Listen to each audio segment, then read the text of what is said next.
అదే RTV app వార్తల్ని క్షణాల్లో చదివే అవకాశం ఉంటుంది. ఒక న్యూస్ పేపర్, ఒక టెలివిజన్ ఛానల్ మీ చేతుల్లో ఎప్పుడూ ఉంటాయి. జగన్మోహన్ రెడ్డి గారు ఎక్కడ చూసినా సభలలో పేదలకు పెత్తందారులకు మధ్య జరుగుతున్న యుద్ధం అంటున్నాడు.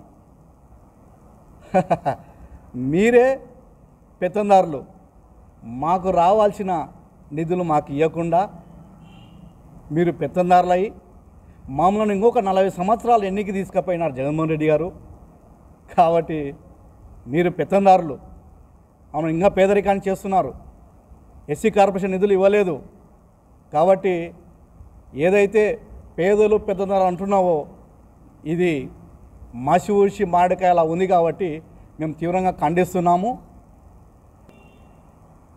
ఏదైతే వైఎస్ఆర్సీపీ అంతం మాలల పంతం అనే విధానంతో మేము రాష్ట్ర వ్యాప్తంగా తిరుగుతున్నాం. ఏదైతే 27 సంక్షేమ పథకాలు ఉన్నవో నిర్వీర్యం చేసిన జగన్మోహన్ రెడ్డి గారిని గద్దె దించడమే మా ప్రధానమైన ఎజెండా. నా ఎస్సీ, నా బీసీ, నా మైనారిటీ అంటూ ఎస్సీలకు కార్పొరేషన్ నిధులను నిర్వీర్యం చేయడము చాలా బాధాకరము. వారు పారిశ్రామికంగాను ఆర్థికంగాను ఎదగకుండా అడ్డుపడిన జగన్మోహన్ రెడ్డి గారిని ఓడించడమే మా ధ్యేయం. ఈరోజు బటన్ నొక్కి డబ్బులు వేస్తూ మీకు డబ్బులు వేస్తున్నాను, నాకు ఓటేనడము చాలా విచారకరము. మా యొక్క విద్యార్థులు కానీ నిరుద్యోగులకు కానీ జాబులు చూపిస్తా, పరిశ్రమలు తెస్తానని చెప్పడం లేదు. కాబట్టి ఓన్లీ బటన్ నొక్కుతూ ఓట్లాడడము చాలా సిగ్గుచేటు. కాబట్టి అదేవిధంగా ఈ రాష్ట్రంలో దళితులపై జరుగుతున్న దాడులు వైఎస్ఆర్సీపీ నాయకులు చేస్తున్నా వారిపైన ఎలాంటి చర్యలు తీసుకోకుండా వారికి వంత పలుకుతున్న ఈ ప్రభుత్వాన్ని ఇంటికి పంపించే ధ్యేయమే మా దళితుల యొక్క లక్ష్యం.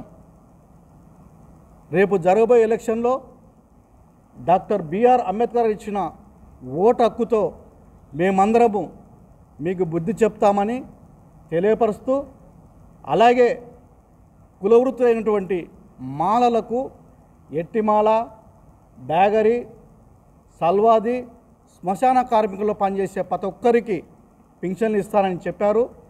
అదేవిధంగా అంబేద్కర్ ఓవర్సీసీ నిధి అమెరికాలో, లండన్లో, విదేశాల్లో జరుగుతున్నటువంటి వాళ్లకు ఈ యొక్క పథకం, దానికి అంబేద్కర్ పేరు తీసేసి జగనన్న విదేశీ విద్య పెట్టడము ఆయన మూర్ఖత్వానికి, ఆయన యొక్క దుష్టికానికి, ఆయన పరాకాష్టానికి నిదర్శనం. కాబట్టి దళితులంతా ఏకమై ఈసారి జగన్మోహన్ రెడ్డిని ఓడించకపోతే మనమందరము బానిసత్వము చేయాల్సింది వస్తుంది. కావున దయచేసి మనమందరము విజన్ ఉన్న లీడర్ చంద్రబాబు నాయుడు గారిని, అదేవిధంగా సుదీర్ఘంగా రాజకీయ జీవితం ఉన్న కోట్ల సూర్యప్రకాష్ రెడ్డి గారిని డోన్ నియోజకవర్గం నుంచి, అదేవిధంగా ఎంపీ గారిని అత్యధిక మెజార్టీతో 1,00,000 మేరతో గెలిపించాలని పిలుపునిస్తున్నాను. జై భీమ్, జై అంబేద్కర్. ఈరోజు జరుగుతున్నటువంటి ఈ సమావేశం ముఖ్య ఉద్దేశం, ఈరోజు దళితులపైన జరుగుతున్నటువంటి దాడుల విషయం, దళితులకు చెందవలసినటువంటి వారికి అన్యాయం జరుగుతున్నది. మాకు రావాల్సినటువంటి నిధులు రానివ్వకుండా జగన్మోహన్ రెడ్డి అడ్డుకోవడం చాలా దురదృష్టకరము. మేము ప్రతి వాడకు వెళ్ళి మాకు రావాల్సినటువంటి నిధులను ఇతరులకు అందించడం వల్ల, బటన్ నొక్కడం వల్ల డబ్బుతో మభ్యపెట్టాడే కానీ ఈ ఎస్సీ మాలలకు ఎటువంటి సహకారాలు అందించకుండా పెత్తందారులతోనూ మభ్యపెట్టడం జరిగింది. ఎస్సీ వాళ్ళు మాలలు చాలా అన్యాయమైన స్థితుల్లో ఉన్నారు, ఆర్థికపరంగా ఇబ్బందుల పాలవుతున్నారు. కాబట్టి మాకు దళితులకు పైన కావాల్సినటువంటి నిధులు మాకు రానివ్వకుండా చేయడం వల్ల మేము ప్రతి వాడకు వెళ్ళి మేము జగన్మోహన్ రెడ్డిని ఓడించాలన్న ఒక ధ్యేయంతోనే మేము ముందుకు వెళ్తున్నాము. ఈ లోకల్లో ఉన్నటువంటి పెత్తందారులు కూడా మాలను మభ్యపెట్టడం జరిగింది. మాకు రావాల్సిన కోటలన్నీ రానియకుండా అడ్డుకోవడం కూడా జరిగింది. ఈ యొక్క ప్రభుత్వాన్ని జగన్మోహన్ రెడ్డిని ఓడించడమే మా యొక్క ధ్యేయంతో మేము ముందుకు వెళ్తున్నాం. ఇచ్చేసినటువంటి పాత్రికేయులకు మీడియా మిత్రులందరికీ మరిన్ని వీడియోస్ కోసం ఛానల్ ని సబ్స్క్రైబ్ చేయండి. లేటెస్ట్ అప్డేట్స్ కోసం వాట్సాప్ ఛానల్ ని ఫాలో చేయండి. అండ్ లింక్ డిస్క్రిప్షన్ లో ఉంది.